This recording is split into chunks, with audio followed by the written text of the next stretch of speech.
韩国梨泰院踩踏事故遇难者达156人之多，而8年前的世越号沉船事件竟有300多人被埋葬，给韩国社会和政坛都带来巨大冲击，也成为韩国前总统朴槿惠被弹劾下台的重要原因之一。另外，世越号沉船事件还被怀疑是人肉献祭，由此可见这场灾难到底有多惨。325名学生被困船舱，韩国政府却见死不救。一场高中生前往济州岛的毕业旅行竟成了死亡之旅。为什么救援人员赶到后并没有第一时间进行施救？为什么会悠闲地吃起泡面？更令人气愤的是，船长和船员命令乘客们原地待命，他们则自己弃船逃跑了。而且随着案件调查的展开，更加诡异的事情还接连不断的出现。到底这件事和总统神秘消失7小时之间有何联系？背后真相令人细思极恐。一艘满载着青春赞歌和年轻希望的客轮，就这么在黑暗中被一双看不见的手紧紧攥住，最后导致300多人永远坠入了黑暗深渊。大家帮老 A 长按点赞3秒完成助力，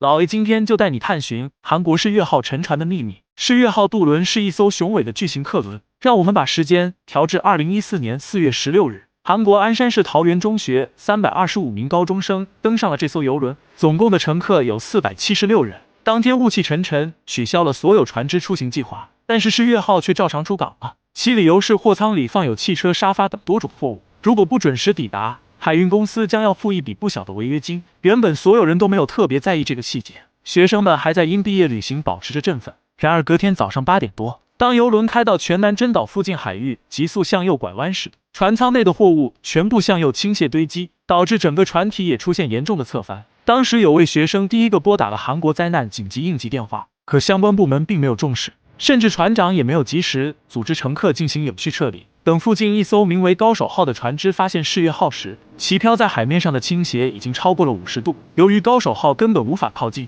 便提醒船员让乘客们穿上救生衣跳到海里，他们则可以把大家都救起来。然而令人疑惑的是，世越号只是告知乘客不要走动，必须原地待命等待救援。因为船上大部分乘客都是学生，他们一是从没有应对过这种意外情况，二是对有经验的船长和船员们过于放心，从没想过原地待命竟是这个待命。当时有些学生们对危险毫无察觉，毕竟45分钟后，窗外显现海警救援船和直升机的身影，于是他们嘻嘻哈哈拿着手机录着船舱内的景象，互相开着玩笑，坚信自己必然能够劫后余生。可海警船队却并没有第一时间上船救人，只是绕着游轮查看情况，并向上进行了报告。其他救援队派出的直升机也只是救走了逃到甲板上的船长和船员，而船长和船员上岸后的第一件事是打开浸湿的钱包，还把里面的钱一张张贴出来晾干。无所事事的救援队便在附近吃起了泡面。另一边的学生们同样听着循环播报的广播，岁月静好。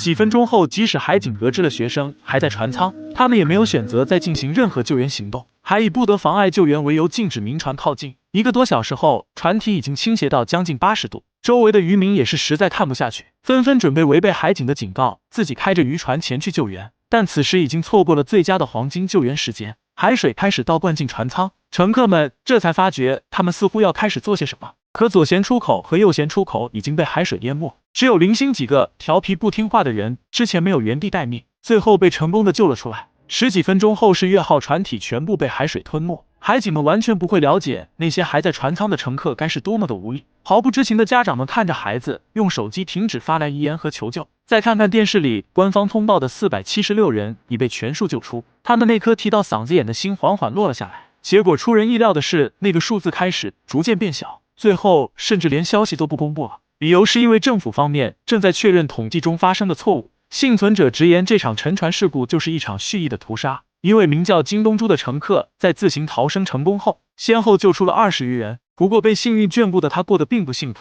为了防止被噩梦笼罩，不得不服用抗抑郁药品和安眠药，有次竟然一下子吃了30多粒，险些晕倒。而他给出的原因竟然只是想活着。究竟到底是谁敲响了世越号的丧钟？韩国民众在灾难发生以后，愤怒情绪都被彻底引爆，他们纷纷认为世越号的沉没疑点重重，希望政府打捞世越号沉船，调查当时的情况。然而这里的海底水深达到了45米，而且世越号总长145米，对于当时的韩国来说，打捞难度极大，整整拖了1年时间才决定将任务做成外包项目。中国上海打捞局便凭借经验和技术脱颖而出，350名技术人员在现场进行日夜奋战，590天时间都在海上的波涛中风餐露宿。2017年3月23日，世越号被成功打捞。这一时刻距离2014年4月16日沉默已过去1073天。不久后，韩国政府宣布发现了失踪者尸骨的消息，可再次报道又变了另外一个说辞，因为那些尸骨不是人骨，而是动物的骸骨，总共达到了几十具。韩方政府当时找不到能够解释的来源，竟然谎称是我国打捞技术人员丢掉的生活垃圾。然而中方人员的食品物资都是处理好的冷冻肉块，怎么可能在岸上现杀鸡和猪？而且剔除的骨头丢掉海里，还恰好掉进了是月号的船尾，这口大锅可不能凭空捏造。当时韩方民众们也完全不相信这个漏洞百出的解释，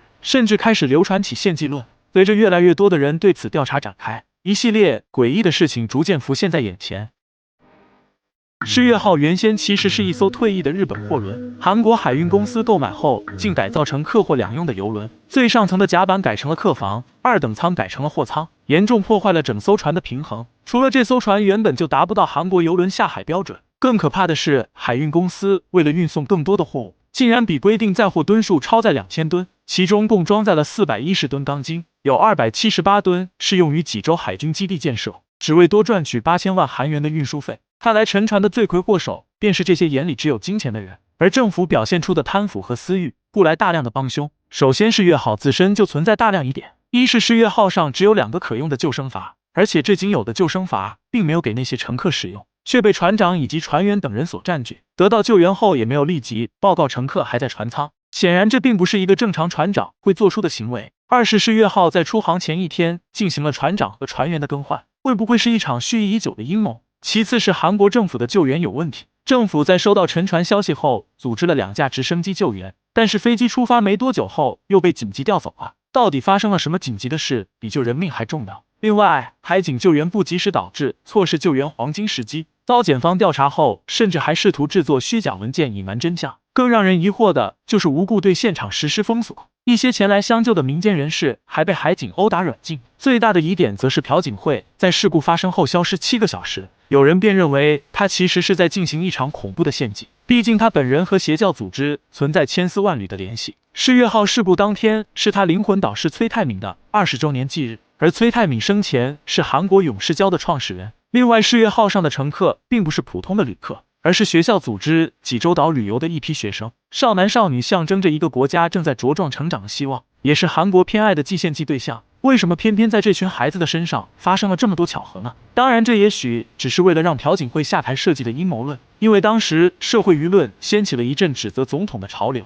朴槿惠的支持率从71%迅速下降到40%，甚至让人开始忘却救援不力的问题。不过这些惊人的巧合让人细思极恐，恐怕真相也许会比这更可怕更残忍。事故发生后，朴槿惠鞠躬道歉，身为替罪羊的韩国总理辞职，海洋警察厅被解散。如果真的仅是因为韩国财阀和政客们的不负责任，那么是月号绝对不会是第一起悲剧。之后的3年来，韩国人祸依然接连不断，直到如今的梨泰院踩踏事故，都是警方阻止不力，导致遇难者数字不断上升。他们玩忽职守，不以为然，牺牲的却是怀揣着美好期望的年轻人们。不管到底是天灾还是政坛之间蓄意的纠葛，人们对是月号沉没真相的探究从未停止，只有这样才能保证悲剧不再重演。可在韩国目前畸形黑暗的现状下，即使是月号真相被揭露，也许还会出现第2个梨泰院。看来只有等到韩国社会的光明到来，是月号的死难者才能真正安息。好了，今天的韩国是月号沉船之谜就分享到这里，喜欢老 A 的点点关注，我们下期再见。